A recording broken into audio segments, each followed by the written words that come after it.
Good evening, everyone. My name is Udi Carmil, and I'm very happy you joined us this evening for a discussion about the modern office, workplace design in revolution. I would like to introduce all our guests. Lawrence Pascal, a creative director and trends expert. Vered Gindi, architect owner at Gindi Studio. Michi Setter from Setter Architects. Ram Goldberg from Ram Goldberg Architects. Jeremy Singer, managing principal at Woods Bagot in New York studio. And Jacob Langer, partner at Big and head of Big Ideas. The workplace design has changed dramatically in the past years, from endless dull cubicles to the open floor plan, from gray offices to the co-working spaces sprouting all around Tel Aviv city and all around the country. This evening we will try to address some of the main issues deriving from these changes. For example, our co-working spaces do they increase productivity, innovation and collaboration, or this is just a passing trend? Does the open plan office contribute to collegial workplace culture and collaboration, etc., etc. We will start with a short TED presentation. We'll start with Vered Gindi, and afterwards Ram, and then Michi. Vered, please.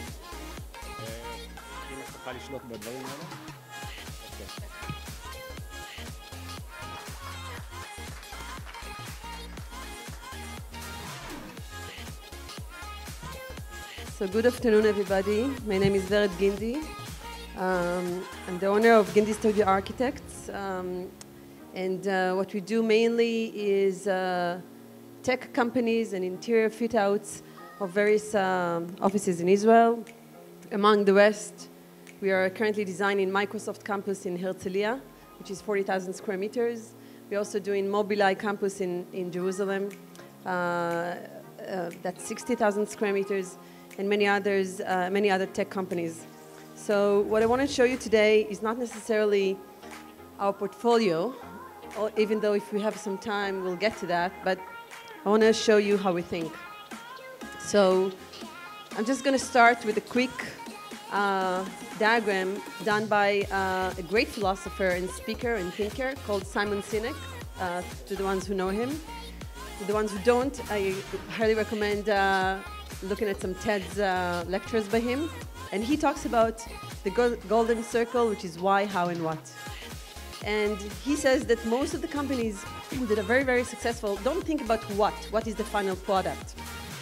For example, Dell is making computers, and they think about the computers as the final product. But he says that most of the successful companies are actually starting with the why, and then go to the how, and then go to the what. So for example, Apple. Apple says why, okay? And their answer is, we believe in challenging the status quo and doing things differently. How? Our products are beautifully designed and easy to use. And what? We make computers. And that's like the end of it. So we design offices the same. So what is, yes, at the end, we do design office spaces and workplaces. But we start with the why. And talking about why, I think it's worth of at least dealing with some subjects. Lately, I think everybody speaks about that, but Generation Y, millennials, and Generation Z, our children that are soon going to enter the workplaces, they are more inspired by their virtual world rather than the physical environment.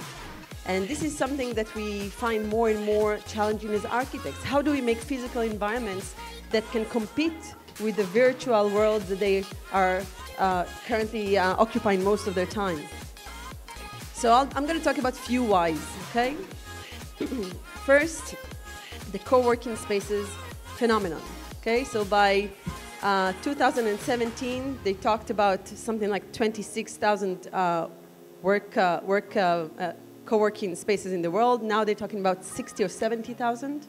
And by the end of 2020, there are going to be almost 4 million users of these kinds of spaces. And there are many reasons why this phenomenon is happening, but why people don't want to. We thought, like Michi Setter is going to talk about it, that we thought that a few years back people are going to stay at home at work, but it's not happening. Actually, they're looking for this togetherness, for these places that they can be together. So we see more and more co-working spaces. This one is in Barcelona, happening. And the idea is, again, to attract talent, to attract new members to these kinds of communities. And if we look at on what happened in the last 100 years or so in working environments, we'll see that in the 1900s, working environments looked like something like that. It was more like a factory. That was the only model they knew. There weren't any computers. They were usually bankers or accountants, and they sat like that. We don't see a huge change in the 80s. So in the cubicles of the 80s, we see something that is like that, Again, like a factory, like some sweatshop or something like that. But then in around 2017, we start looking at places with millennials entering the workforce that looks like this. So eventually we can work anywhere. We have our laptop, we have our computer, we have our iPhone or smartphone, and we can work like this. And there are a few things that are happening in the world since. Urbanization. Most of the people are going into the cities, living in the cities. The workplace becomes more and more technological. We talk about resilience. I'm not going to talk in length on this subject because we don't have a lot of time. But I think a key term in here is globalization. So we see offices in Israel that looks exactly like offices in Europe and in the States and everywhere else. The world became really, really small. I really like this slide because it talks about these 4 generations that currently occupying the office or the workplace, which is the seniors that were born between 1920 and 1945, and then the baby boomers that were born after the World War II in 1946 to 1965, and then there's Generation X, which is my age, around 40, and then millennials. The millennials are far more different than the previous 3 generations, and their work ethics is completely different. Their work-life balance is different. They work all the time, 24/7. They're much more productive, but they're balancing their life in a different way. So there are 4 states that we designed to in a workplace council. Udi, stop me when you need to. Okay, good. So 4 states that we designed to. We do collaboration. People collaborate in a workplace. People do focus work, learn, and socializing. And we found out with researchers, we architects, not me personally, but Genster actually in the States, that focus work, individual work, when a person is with his computer or her computer in a working environment, is only 50% of the time. And the rest of the 50% is divided by collaboration, which is 30% of the time, and then learning, training sessions, which is 10% of the time, and socializing, which is also extremely important in a workplace environment because this is why we go to work. We go to meet other people and share a company DNA. So we started designing spaces that have all these 4 modes. So not only offices and cubicles for individual work, but a lot of places for collaboration, which is a key word among architects that do interior fit-outs, and learning and socializing, So this kind of diagram between interaction and privacy becomes blur, We design places that are in working environment. We talk about open space and open plan environments and neighborhoods that is much more interactive rather than private. In the past, we used to have this grid, of corridor and offices or corridors and cubicles. Now we talk about flexible grid, about flexibility, about a place where we can do everything. We can work in private, but we can also collaborate and meet and share ideas. It's a bit similar to campus life, So all the millennials bring these ideas from campus life, and we start seeing, this is Microsoft in Herzliya, we start seeing places that looks like this, like workshops, garage, maker's shop. They come and they make things at work. This is Google offices done by Jump Studios.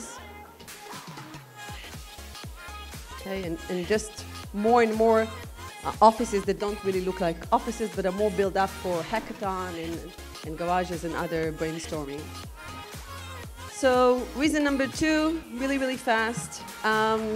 There's a growing number of contingent workers. And what it means, basically, is that the world is becoming smarter. There are a lot of expertise and niches.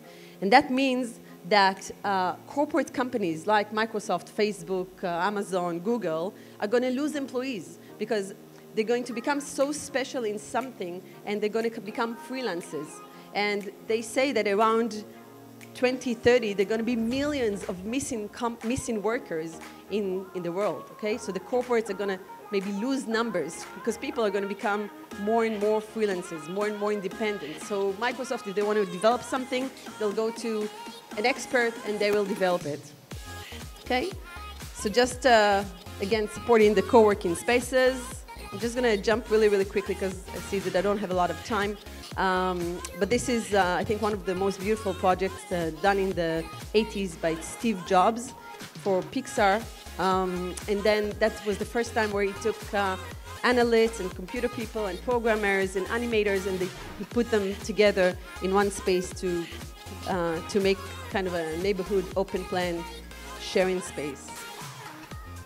So just, I have 1 minute left, so I'm just going to scroll a little bit about our work, and you can see things that we do in our offices, in our studio. So this is General Motors offices in Herzliya, and you can see that we start designing spaces that look like this, okay? And this is a cafeteria, but it's also their main kind of brainstorming space. They all sit in an open plan method, including the CEO. Okay, so he also sits like that, and they have a bunch of meeting rooms of all kinds of sizes to support their collaborative and training work. This is how they sit, all in an open plan, including the CEO. Offices that we just finished, Vonage in Alon Towers, in the penthouse, again, completely open plan, including the CEO. And they have a lot of places like this where they can sit together, have coffee, train, work, all these mixed use. This is their cafeteria. And again, a bunch of meeting areas. And be all, I'm just going to finish with this, but this project is about 20,000 square meters. It's a co-working space in Alon Towers and the Shachar Towers and Arlozo, 3 locations currently. And this is all co-working, so it's all different little companies that work together in this space. I think I'm going to end with this. Thank you very much, Vered. I would like to call our next speaker. Ram, please.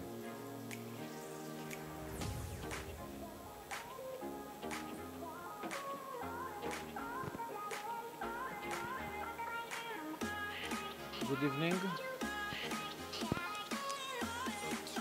Got the time, it's okay. I'm going to talk about another aspect of the co-working, which is become the main subject that we've been talking all the day here and on the other convention. It's not just a fashion or a trend, it's a real thing that's happening in all office environments in the world, and in Israel it is really getting very, very strong. We remember that we had the white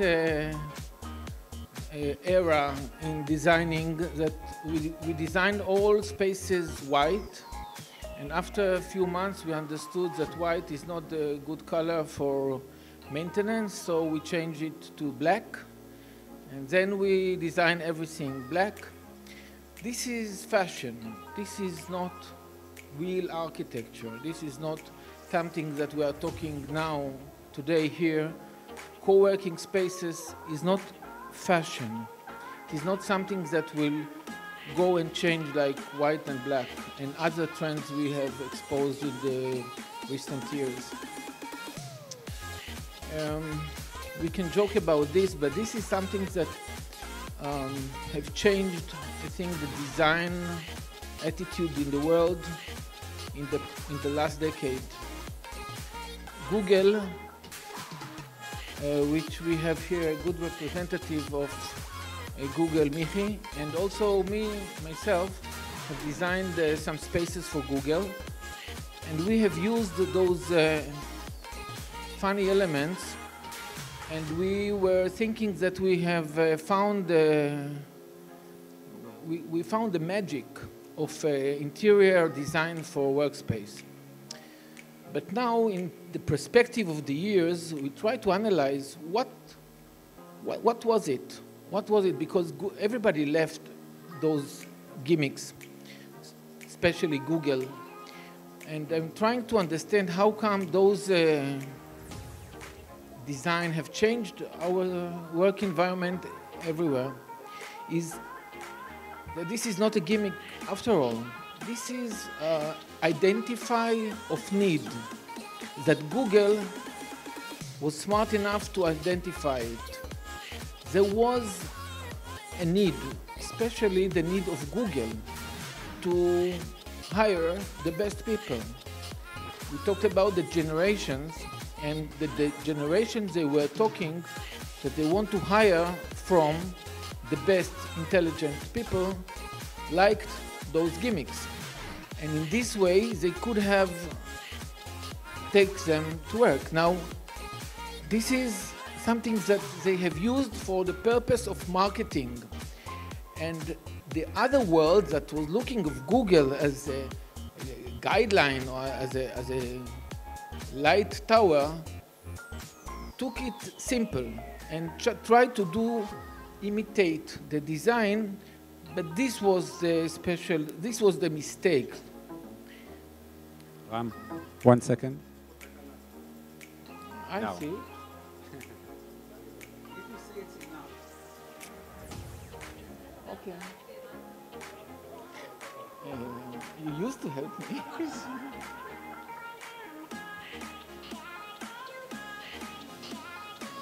This is not my computer. בקרה. אני אמשיך כי הזמן רץ, זה לא קורה. Okay, the next picture is, remember,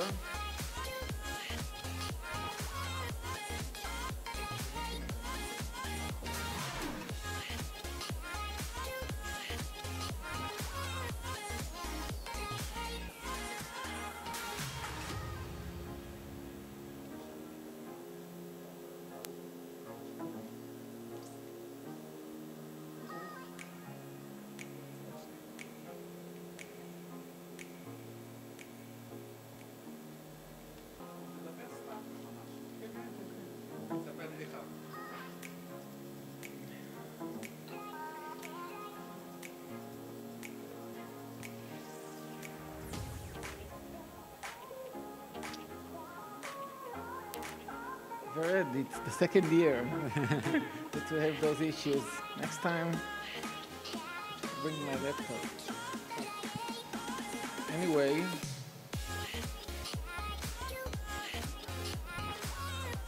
יש לי מזל מצוין.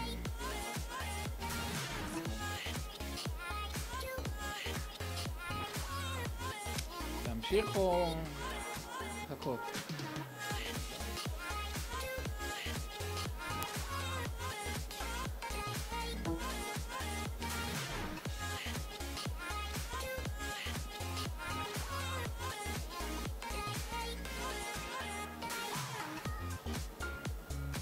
עצרו את הזמן, בסדר.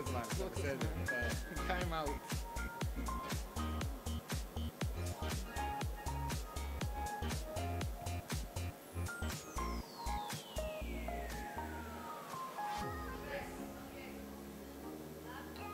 Yes.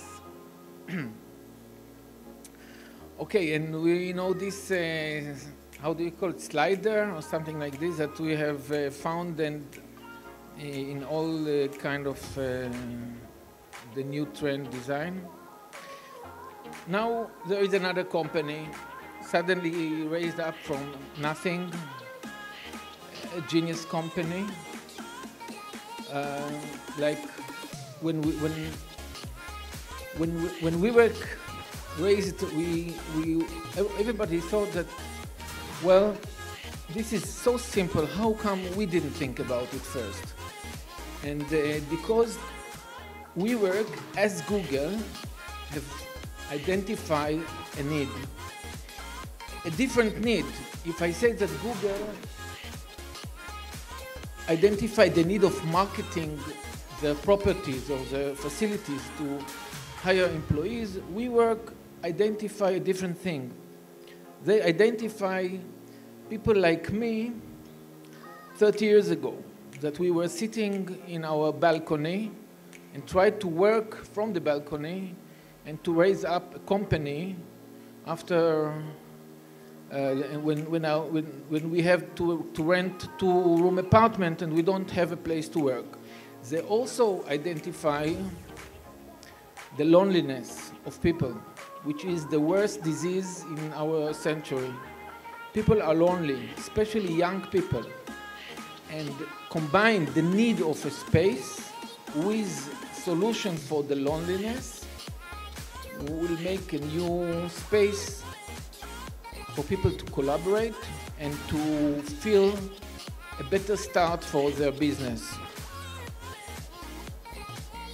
And understanding that, they have also understand that the new generation of working people are not clerks. They are not working in offices as was defined in the past. Like office in the past was serving people, the time is not moving and it is great. Yeah, 4 minutes. 4 minutes, okay. They identify that the clerk is bankers, lawyers, but we are not clerks. We are inventors, we are startups, we are the new generation, we are the future, and we don't want to sit on a desk and do clerk job. We are not clerks. They identified that and they made spaces look like home for work. We work at home and we work together. So we have all those things that people need and it works. And in the past, we would also understand, in the past when we got a project, we had this small cafeteria, 6 square meters, and when we wanted to raise it to 12 square meters, we had to explain the CFO why we should spend so much spaces for just coffee.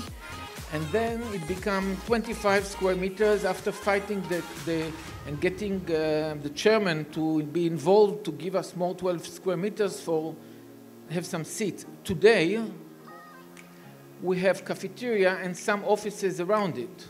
Like it's become the heart of the project. It's become the heart of life, and it's because this is what people are doing. They are collaborate at work, and the need of the desk is less and less because we are mobile. By the technology, we can be mobile, and by the technology, we don't have a need for our private space, but more for our mutual space. And we know the hoteling, real hotels that become also co-working spaces, and this is a trend that is starting in London, in New York, and also in Tel Aviv, that hotels look more like co-working space more than the lobby, than a lobby of a hotel. If you can compare to this hotel, for example, it looks like a different business.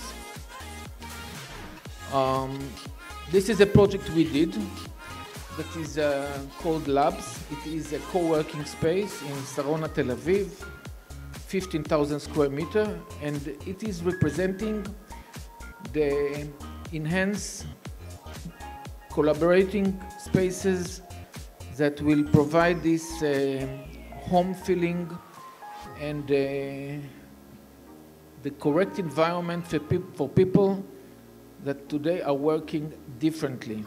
2 minutes, Ram. I'm finishing.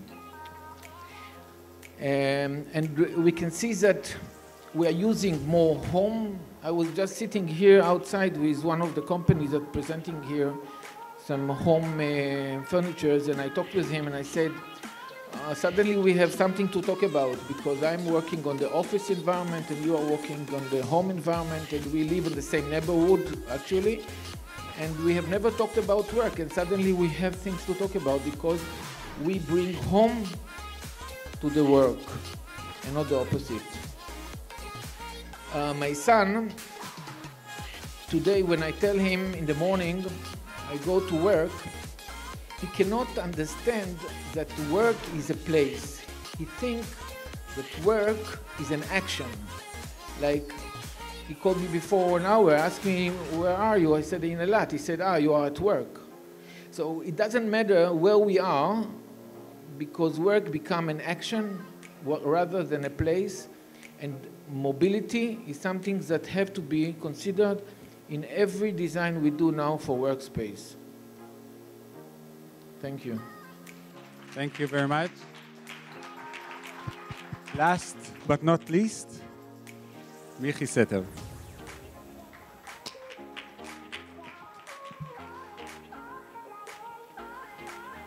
I prepared a presentation of disconnect, because we understood that this is the issue, disconnect. So I'll have some pictures and talking about this disconnect, and then I'm trying to show some materials that we did in order to solve this issue of disconnect. So this is how we are working together. How can we work together and feeling alone, which is an issue, and working together and feeling alone even when we are in a different space.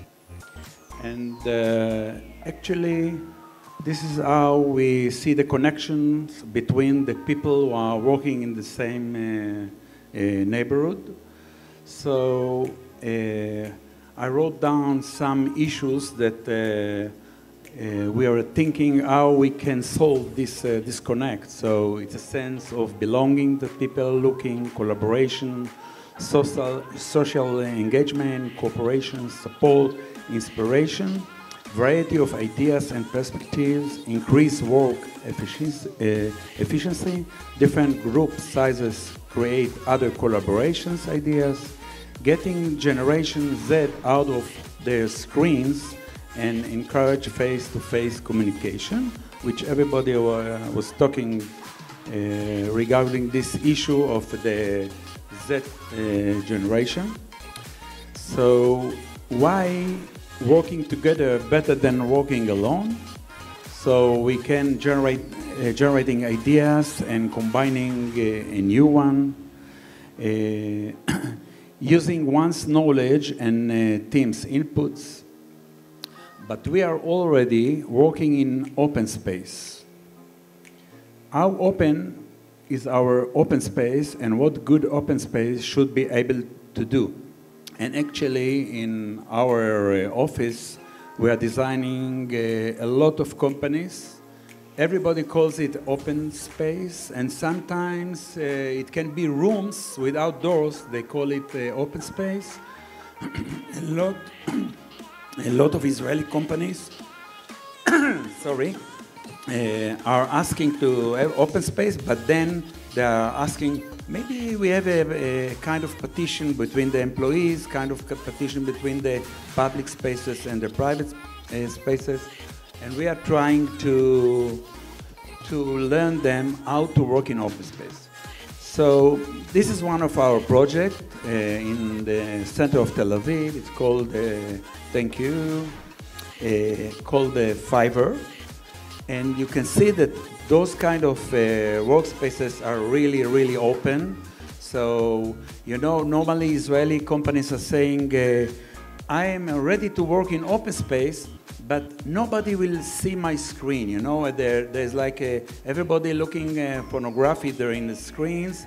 And some of our offices that we are designing really the condition is I want to be in open space, but nobody will see me. So this is the kind of open space that it's really open. It's Fiverr in the center of Tel Aviv. It's a startup that exists 6 years. There are already 7 floors.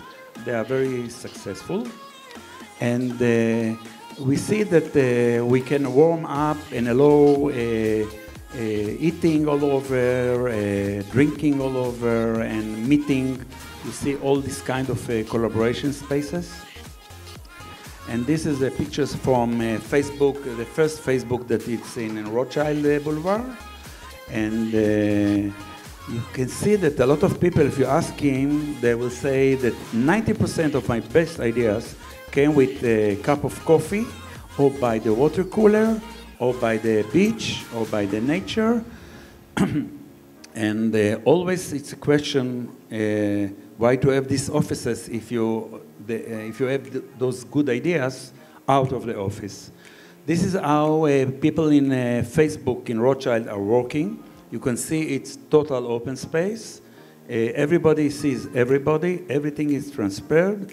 Even the way of the cabling that's going down to the tables, which allow flexibility and allow employee to decide how they want to work. Collaboration is a way of life, and it's not like a fixed out to do this collaboration. That you can see that people are having a collaboration in different places, in different ways. This is an office we designed of a Dropbox, and we came there, and suddenly you can see that people are doing collaboration between their workspace places, and it's a very way. It's a way of very spontaneously people are deciding to have collaboration in many places. This is also in Dropbox. In another company, we designed for them places of collaboration. Sometimes they're using it. Sometimes it's only a potential of collaboration. A new project that we did right now, it's a company called VIA, which is in Manhattan, very famous. In Israel, is going to be famous soon because this company is going to have this shared taxi that they are doing also in Tel Aviv very soon. And so you can see that we have a lot of collaboration in closed room or in open spaces, in the cafeteria, sometimes in the corridor. Another collaboration spaces that we have in Facebook. And here we developed even a special wall that we can see that sometimes people are sitting here and have some kind of collaboration. In this case, it's me and Bella from my office that were doing this project together. In Fiverr, you can see that we have a collaboration spaces here, and soon next to them we have these phone booths near the open space of the employees. A new project that we did right now, we finished Keter Plastic, and we used their materials in order to create these cabinets. And the Autodesk that we designed, and I'm trying to finish quick this kind of collaboration spaces which are trying to connect the people that they are coming disconnected to the office. And I'm running. This is the, by the way, just to show you, it's in Facebook, the new office in Sarona. It's I don't know how to say it in English, כמו חדר חוגים. זאת אומרת, people can come here, print, paint, and do all their hobbies while they are staying in the office. And there's a lot of nice materials and help from special people who are sitting with them. And it's really nice to see what they are doing there in this special room. all the cafeterias mixing with the game rooms and fitness. All this effort actually is coming to connect between the people, to collaborate in many different ways. This is the first time we did the Google in Haifa, so it was a kind of the first gym that we did. And this is a yoga room in Facebook, the new one in Sarona. And we have also this kind of music room. So all the companies are doing a lot of efforts in order to bring all the people to meet each other and to break, in a way, this connection between them. This is a room that called the library. It was still empty, but nowadays it's full of books. And also all these dinings or restaurants that we are designing in those companies in order to connect between the people. This is in the first day of Facebook in Sarona. They have two kind of kitchens. It was a kosher one and non-kosher one, so each of the employee can choose. Thank you. Thank you very much, Michi. Let's move to the center.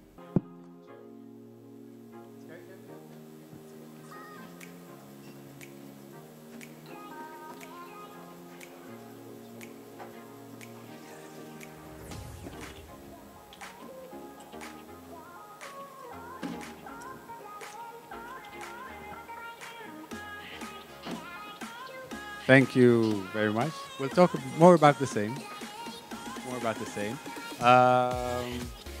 I'll start with Lawrence. As we've seen in these presentations, coffee spaces, restaurants, hotel-like common areas. Is it a trend or something that will stay with us for years? So first, it depends what you call trend, because when people say trend, they tend to think fast fashion. It's not just that. Like this is not just a trend; it's a lifestyle. Like this is the way we live today. And yes, it's a trend, but it's a very, very long-term one. And not only is it here to stay, but it's going to evolve in other really exciting areas. Because we talked a lot about co-working, but what we're moving forward towards is actually co-living, because the boundaries are falling everywhere, in the home, in the public space. We live softer, so there are no boundaries so much. And as you showed, we're playing at the office, we're having yoga at the office, with now some co-working spaces in New York especially are turning into hotels also. So it's like the boundaries are completely shifting, and it not only is it here basically the one thing that I think is important in all that we talk about, it's all about togetherness, which is a very key thing. But we're also going to have to be mindful of this, that we also allow space for quiet and for the introvert, because not everyone in the workspace needs that collaboration. And you need, yeah, well, okay, so I don't want to go on for too long. I don't know how much I have, but okay, so I think that's what's interesting. We'll need also spaces to meditate and to go and find your own quiet within the work environment, within the big open plan. We'll also need quieter spaces. Thank you. Jeremy. You're from Woods Bagot, design studio in New York. On your website, it is written that you're a people architecture company, and that you place human experience at the center of your design process in order to deliver engaging, future-oriented projects that respond to the way people actually see space. If you could tell us more about this and how you implemented this in the design of your own studio in New York. So people architecture is really guided by a focus on human-centric design. And as it really has been talked about, and I have to say, coming from New York, I find it really fascinating how these themes are, you could be having the same conversation in Manhattan and in Tel Aviv. I think there's a whole topic around that as well, whether that's good, bad. Okay. Better? Better. Okay. From the beginning. From the beginning. Yeah. It works. It works. It works. Okay. So people architecture is really putting a focus on the user experience. And as really has been talked about, which is as we are all tied to technology, is that fundamentally is bringing people together in connected ways in order to create vibrant, active spaces for people to connect. And that is therefore not necessarily about shiny objects or the creation of shiny objects, but really around what are spatial constructs that one can organize and think about space in a way that really brings people together. And so there are a number of tools and mechanisms to do that, many of which have already been talked about in some of these images. But I think the other piece of it, which there's been a lot of talk specifically about the office, but what we really see is that companies are looking to be part of a larger ecosystem. And so that ecosystem goes beyond the walls of the office and are really about the neighborhood that it's a part of, increasingly mixed-use environments that provide a diversity of spaces, food and beverage, retail, and to, again, be a part of a much larger amenitized series of experiences. And what did you do in your office? And so within our office, actually, I don't know if it was deliberate, but I saw it flash up on the screen at one point, Ron, in your presentation. For us, a couple of key points. One is no one in our office actually has a dedicated desk. Everyone comes in the morning and you work where it's going to be most appropriate and effective for you. And so there's a whole backbone of technology that supports that. We also have, there's been a lot of discussion around open office. I think it's important that, I mean, typically people think about open versus closed, and we really see a much kind of broader suite of spaces where everyone works differently during the course of a day. You do more focused work, heads down work, collaborative work, times that you need to be loud. And so it's not a one-size-fits-all, and so really providing that diversity of spaces is something that's been seen in our office as well. Okay, great.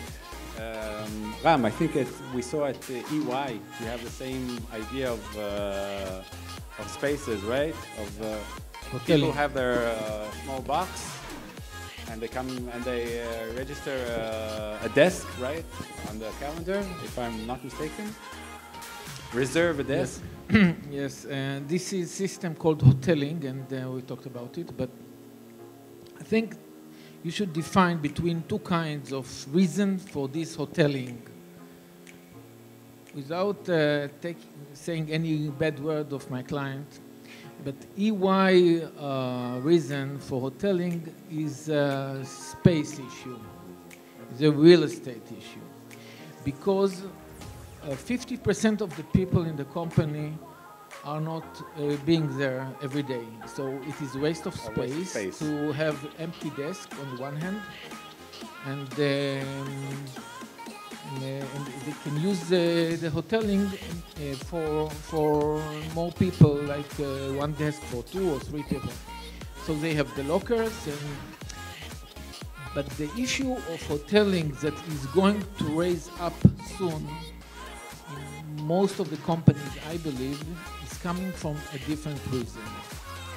First of all, it is coming from the point of technology, that there is a possibility to do it. That personalization of the workstation is not anymore like it was in the past. Because we have the picture of our kids in our iPhones, and we have our calendar on again in our mobile phones, and we have everything in technology system. So we don't need to put them on the walls. The other issue is the mobility. People are moving and they are not attached to the phone anymore because the phone is going with them.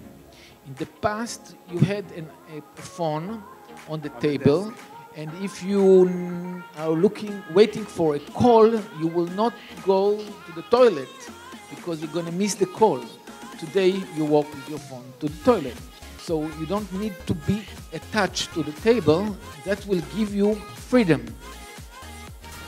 Together with this freedom is coming the need to connect. And the need to connect is also because of technology. Because I'm talking about my kids today because I miss them. But if I say goodnight to my kid on the WhatsApp, we have to understand that this tonight I can tell them from the next room or from New York. It will be exactly the same. So this technology will make faraway people closer and make closer people far away. And we have to overcome this issue. Thank you. Jacob, we'll continue on the issue of communications and technology. But first, just tell us a bit about Big Idea. What is Big Idea? Yes. So Big Ideas is a department that we started in our office because we saw the need for doing a bit more research and development in a lot of our projects. And Big Ideas is essentially 3 topics that we deal with. One is all the shiny objects, the furniture, the door handles, the lamps that we put into our buildings. The second is this more research-oriented part where architects and designers are often tasked with challenges that lie beyond their abilities, where you need to think new thoughts and where you need experts to answer specific questions. So within Big Ideas, we try to go beyond the traditional realm of architects and designers and ask ourselves, because we have like a background that sometimes are able to help engineers in their work. We've been working closely together with Hyperloop One in Vegas and in LA. Transportation. And this is essentially high-speed transportation close to the speed of sound. So it would mean that if you implement such a system here, suddenly the distances that we talk about in digital would also be a physical closeness, where, for example, Haifa and Tel Aviv would only be perhaps 10 minutes away from each other.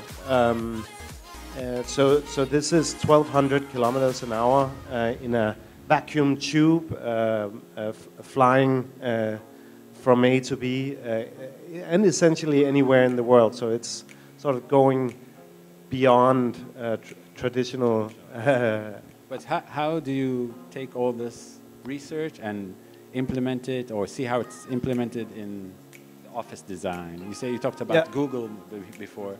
Yes. So of course, and that's kind of the last third leg of Big Ideas, which is our sort of simulation department where we have in-house hired some of the best simulation experts that are able to simulate people flow within our buildings, and especially in these new scenarios where you don't have a fixed desk.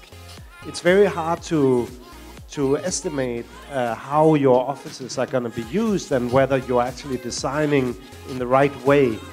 But with these kind of new tools, you will be able to understand much better a certain company by analyzing the company's behavior before what time do they meet, what time do they have lunch, how big are the groups, how much do they speak on the phone, and so forth. And then the simulation will be able to plot out several ways that you could live. And some of these technologies are being used at sort of understanding how to design the desk layout for companies like Google in Mountain View, California. But it goes beyond that, so it's everything from acoustics within office spaces to heat, daylight, and so forth. Thank you. Vered. I saw a study from Harvard University, I think it was published in August, that open space offices, although we're talking about collaboration and productivity, the real thing is that the productivity goes down. Because like we said, some people need the quiet space, some people need the quiet area or place to think. What do you think about that? I read this article. I got it in WhatsApp to my phone about 7,000 times from 10,000 clients and their employees, and they all sent it to me. It's a good question, open space versus rooms. But I don't think it's white or black. I think it's a lot of gray. So open space or neighborhoods can be done very badly, okay? It can be done in a good way. Some companies, they work well in open plan, and some companies don't work well in open plan. So it's very, very specific. It's site-specific, it's client-specific. I can tell you that whenever we do open plan, okay, like my colleagues here, by the way, that are big supporters of open plan, as am I, okay? We are doing it in a good way, okay? So there's no way it's going to work if you don't give people privacy, you don't supply them with phone booths or places they can talk in a quiet way, if you don't give them focus rooms. So if they need to write a code or concentrate, they can, avoid all this crowd. If you don't make it acoustic enough, it's going to fail. If you're not going to make the open space personalized enough, it's going to fail. So there's the right way to design it and there's the wrong way to design it. We do not design open space plans like it's a call center. We don't do that. Yes, productivity for engineers that need to work in a call centers goes down. That's not the way to do it. But I think in general, it is shown that successful companies collaborate much better in an open plan environment. An open plan environment does not mean open space. Let's just throw them in a group of benches or desks and let's see how they handle each other. So I think there's a right way to do it. Yeah, perhaps. And also Harvard don't know Israeli architects. Yeah, sorry, I just wanted to add really quickly that productivity is is an amount of paper on your desk, but it doesn't tell you what the quality of the content on that desk. And there's also studies that show that the content has a much higher quality when you collaborate in open office environments. So I think it's a difficult exactly. I was also just going to add, in some way, the way I think Vered started with the question of successful companies, that's the question of why.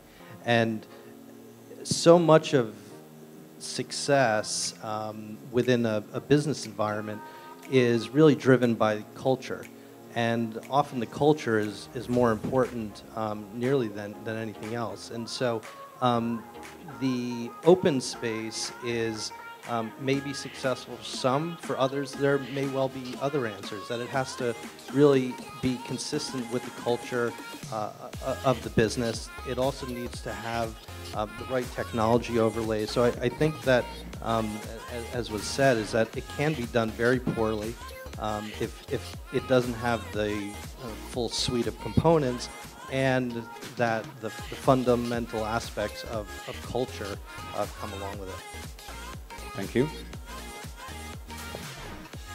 You were asking me also earlier about like the future of work and all that, and I think flexibility and mobility is going to be the most important. So those open space or not open space, we're going to have to be able to move and shift according to the needs of the day, and like having partitions that can be moved. And so this is also a very exciting area for architects, I believe, because you can create spaces that evolve throughout the day, throughout the week, depending on what the needs are, what the company is doing, what it's doing this month, what it's doing next month. And this will be, I think, a very exciting area. Great. Michi? On the issue... on the issue that Ram said before about co-hoteling, where do you see things evolving in the office space? Oh, it's a difficult question. Actually, I did hoteling like this in HP, I think 10 years ago in Ranana. What was difficult there is that I was talking in the other panel that you know, in the States or in Europe, when you are working in marketing, you have to fly to a client and etc. In Israel, it's 1 hour you are going to the client and you are going back. And in HP, they canceled this system because everybody is living for, you know, for 1 hour or 2 hours. Israel is so small. So this kind of idea didn't work there. I don't know how it will be in other places. So I think in the meanwhile, in Israel, it's very difficult to get this kind of working. But, you know, this kind of co-working that we are seeing it right now in all over Israel, nobody 5 years ago can imagine it, I believe. Well, thank you very much. If anyone has anything else to add, I think it was a very interesting discussion. The future is here and will evolve in ways we might not see or foresee. So I want to thank each and every one of you. Yes? I just want to say that because you have time, maybe the audience has some questions. Anyone has any questions? Sheilot? No?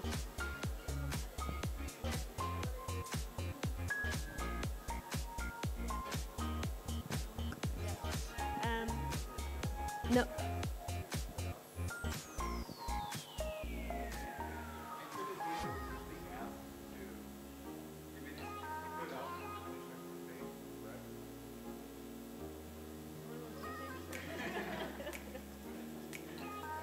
With the manager's expectations?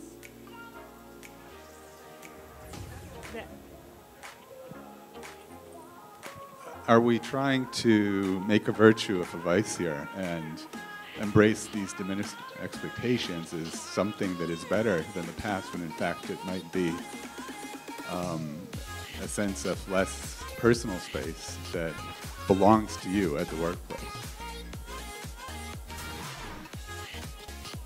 Wants to answer? Or, I'm not quite sure what you mean by diminished expectations, but I think maybe it ties into what I was going to say. Basically, like you talked about niches earlier and how like we have more levels of expertise and all that.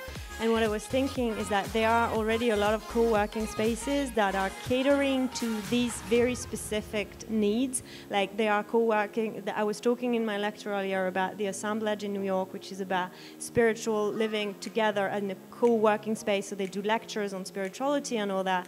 There's the Wing in New York, which is also a all-female co-working space and things like that. So I don't know if it's really related to expectations, but the idea is that the expectations we have, we really go for, and it's like things are going to be much more specified and specialized.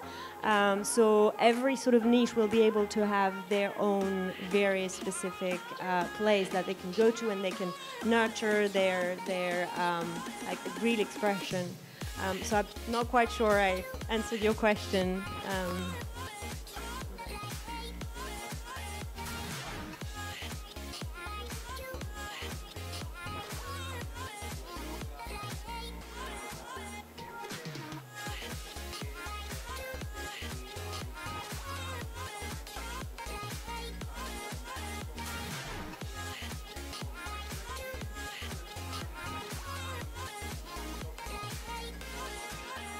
That's a good one. I can try and answer. First of all, we are magicians, but we cannot solve the entire world's problems. But let me tell you this, okay? The world today, unfortunately, and maybe with AI it will be different, but we are around screens. That's a fact, okay? We are working with screens. We are always available. We get WhatsApp and text messages, and like Ram said really nicely before about work, it's like a state, right? It's like you always, it's not a place, it's an action. And I think we cannot solve this as architects. We are in the virtual world, but, okay? There's a lot of things that we do in the workplace environment that kind of breaks this thread of just sitting in front of a screen. So as we mentioned before, there are lots of states of what you do, okay? So there are couches, and there's height adjustable tables. You can stand up for 30 minutes and then sit down again. And there's just a lot of things that are around this. I wish, I just heard a lecture by Alibaba founder, this Chinese guy, and he said, teach your children poetry and teach them how to think. Get them away from screens and teach them art and things that robots and computers cannot do. I really like that, okay? But I think for now, we have to answer to a certain requirements, to certain companies that need places for their employees to share DNA and share their thoughts and do some work, productive work. So we're trying to make it as fun as possible, at least for some of the day. Sure, bring it on.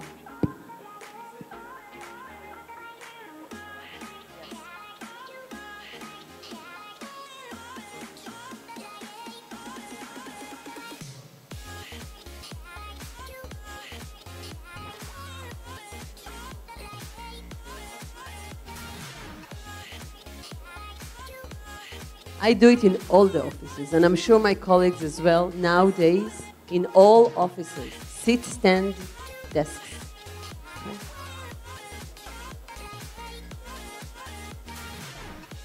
Okay.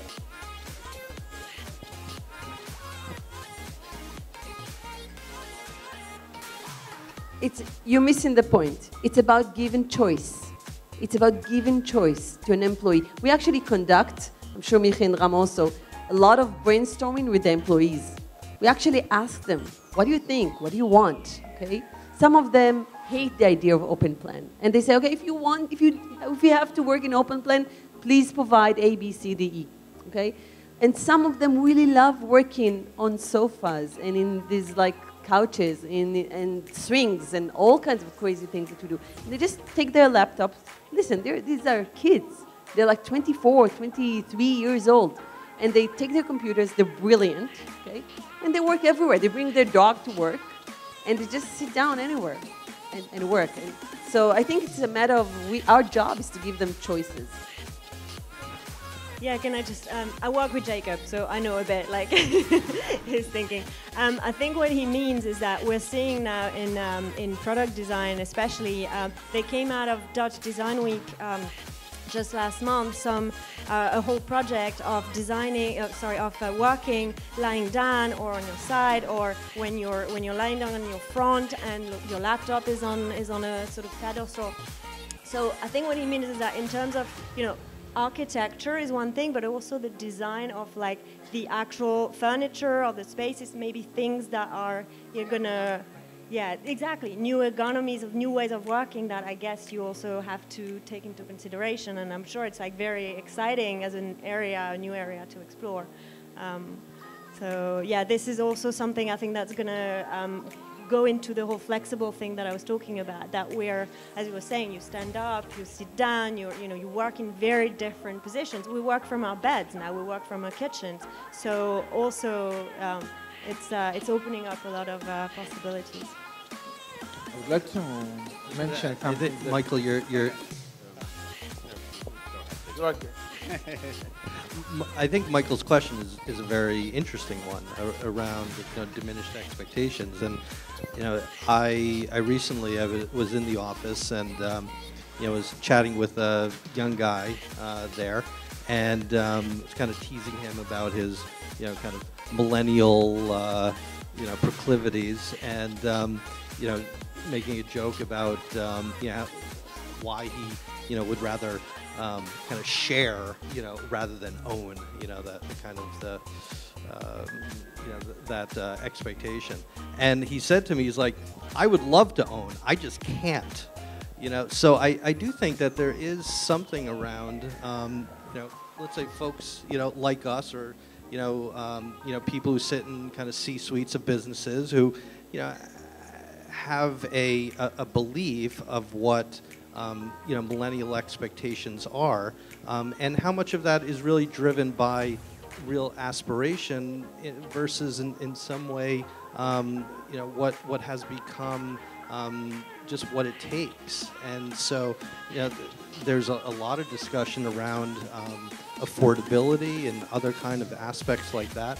So I think it's a fair question. I think that that's really where I come back to the culture piece, which is that if it's not driven by culture, and the culture of the business, the organization, the school, whatever the programmatic use is, it has then it's fashion and passive. It becomes much more about fashion.